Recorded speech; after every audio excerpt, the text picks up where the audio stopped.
Hello guys, today I'm going to tell you about that Lobstar token. Now before we start the video, let's share my legal disclaimer. This video is only for educational purpose. Do your own research for the investing.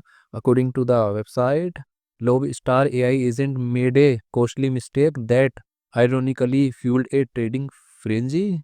AI agents around 242,000 accidentally transfer on 22 February 2026. An autonomous bot mistakenly sent 5% of the token supply to a stranger, highlighting critical risk in AI-driven finance. Official launch on Solana blockchain 23rd February 2026. The Lobstar token went live, backed by a bot founded with 50,000 sold to capture trading fees.